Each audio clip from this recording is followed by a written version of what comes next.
Hey everyone, how are we doing today? Hopefully, it's a bit of a weird time. I don't usually go live at this time, but I haven't been going live for a while in general.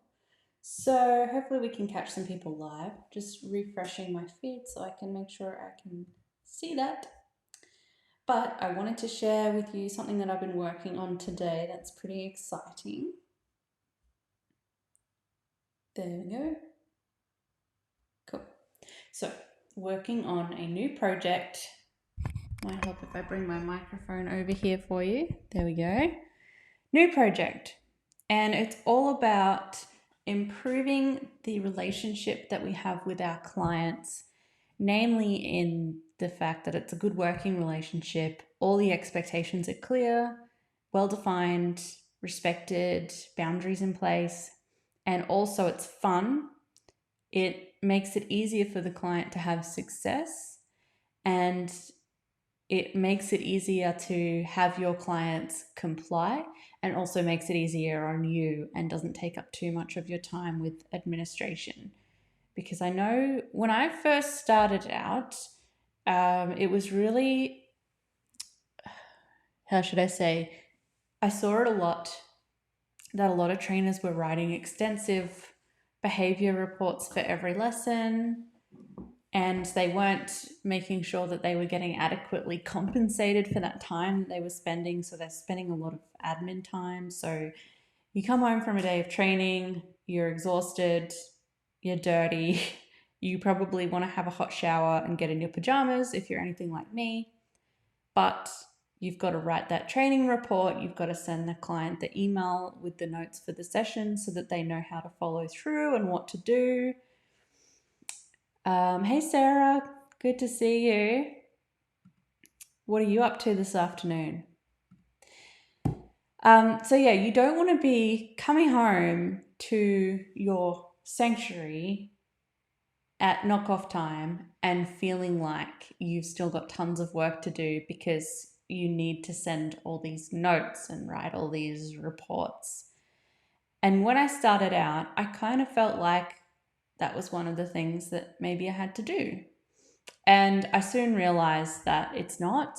It's not something that you have to do, and that it's optional, and not every client needs like lots of notes or a report or all of this extra work. And eventually I got rid of that. But one thing I have kept and improved continuously is giving clients clear homework. And I've worked on processes of how to do that so that it's not too overwhelming and it's fun for the client, and it makes it easier for the client to follow through. So, how can we do that? Well, I started off with a really simple homework book that I would just print out, and it would just have a couple of lines of new exercises and things to work on. And after using that for a little while, I realized that those two things kind of blended together a lot because not everything was always new, um, but there would still be plenty of things to work on. And then I would have two questions underneath that. One is, what were some wins that you experienced this week? So, in between lessons, what wins did you have? Because it's so important to make sure that we're not just talking about what the client struggled with every week, but what they actually had success with their dog. You want to show up to your client's home and be talking about what went well, and then celebrating it with them and giving them positive reinforcement like we do for the dogs, and breaking it down into little steps and then rewarding the client for it. So you want to give them a pat on the back, say, that's great.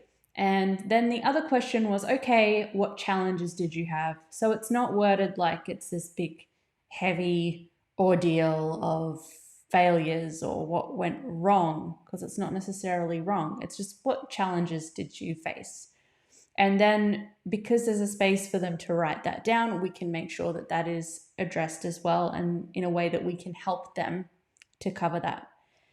And there's nothing more frustrating than when you've given a client homework and you go back the next week and you say, how's it been this week? And before you even really get your answer, you know, right? As the trainer, you know by looking at the dog how things are kind of going. And especially as you start working together in that next session, you can tell if the dog has progressed and if the work has been done and if it hasn't. So you can adapt this for group classes as well, by the way, for anything where the dog eventually has to go back to the home, which is all of our services, whether we're doing board and train, group classes, day training, we're taking the dog, online training. Give the client something to fill in to record their progress when you're following up on that. So I've had a bit of a think about how can I make this better?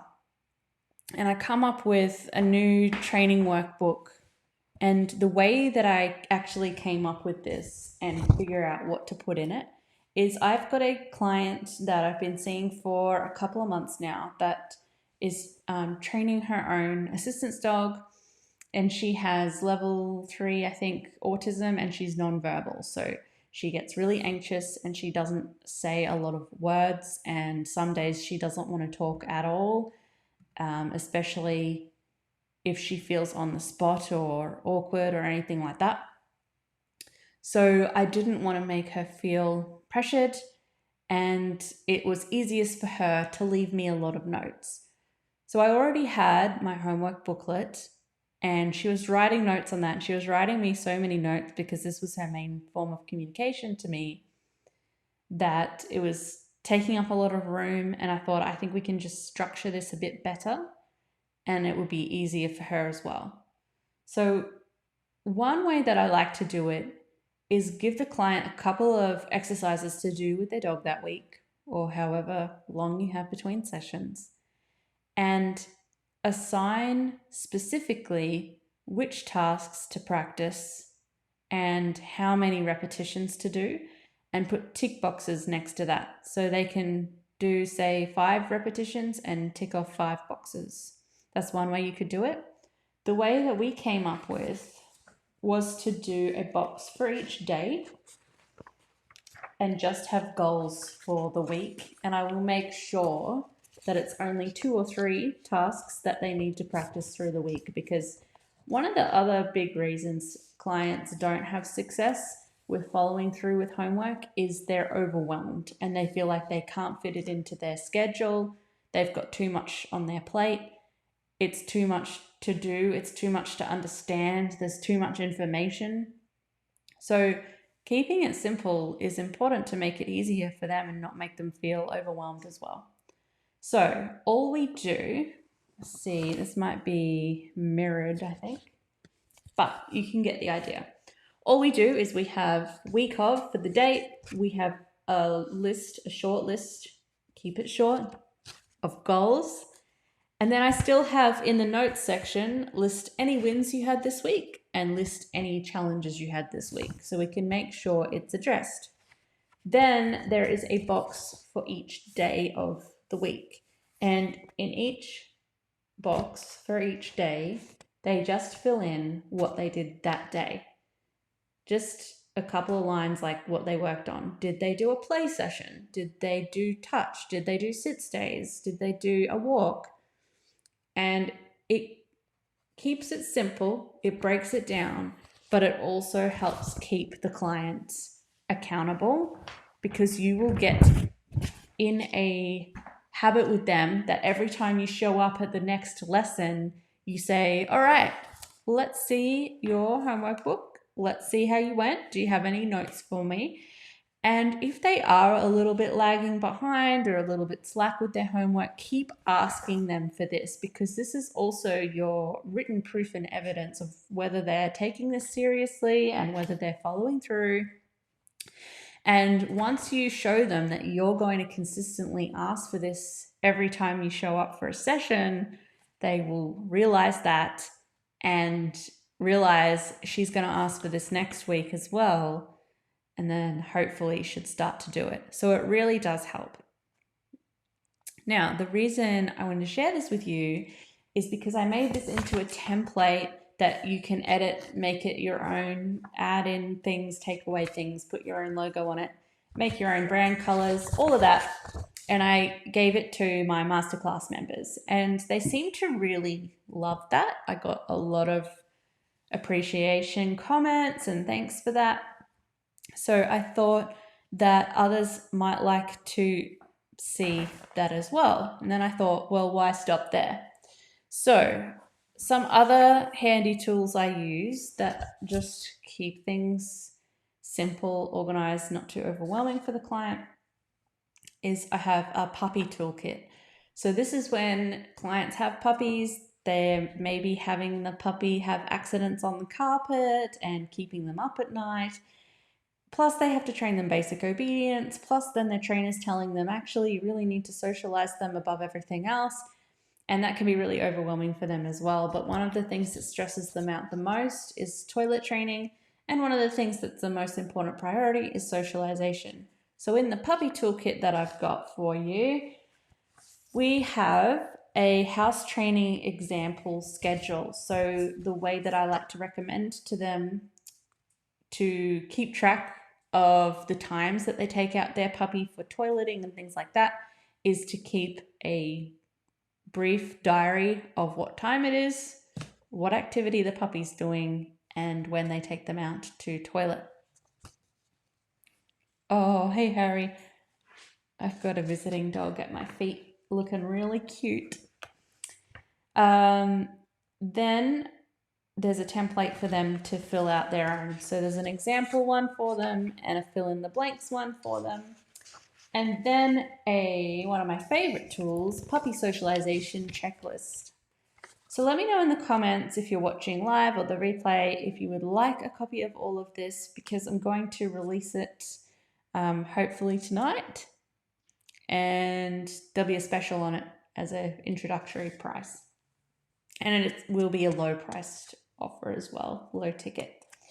So the puppy socialization checklist has 4 tick boxes next to it, so they can tick off what their puppy has been exposed to and how many times. And it goes through all different categories of all the things that we want their puppy to get exposed to. But you can go through it with them and show them that, while it looks like a big list, it's not too bad, because a lot of them are things that they can do at home, do easily in their own time. And so there's that.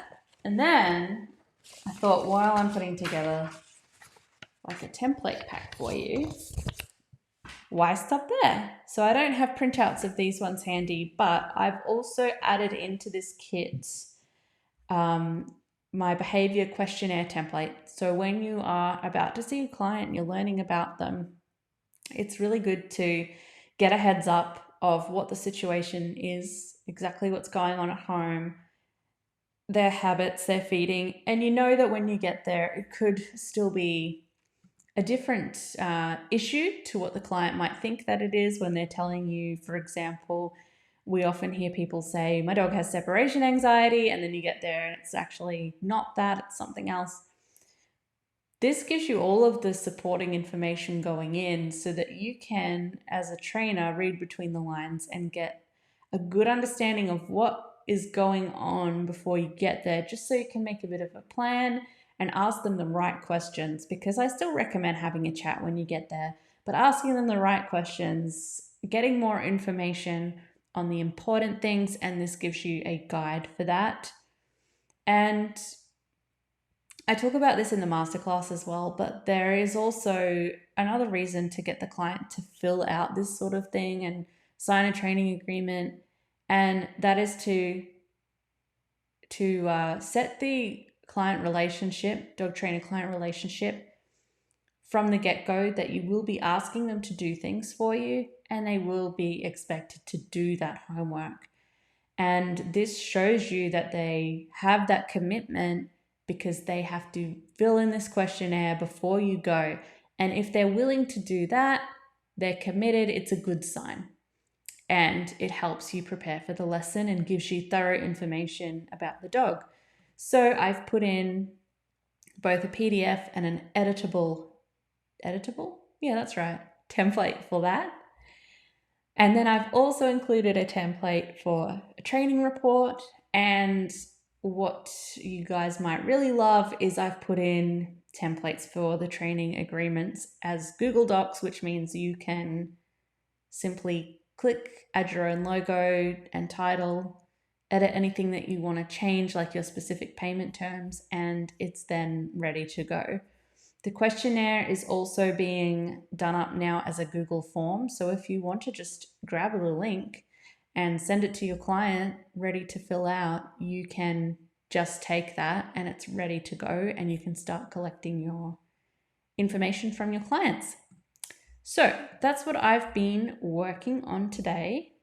I hope that will be helpful to you guys. I think it definitely will be, because it's been helpful for me. And when you have it all laid out, it forms some processes for your business that can help make admin easier and help alleviate some of the admin that you might feel the need to do when you get home at night and you want to be resting.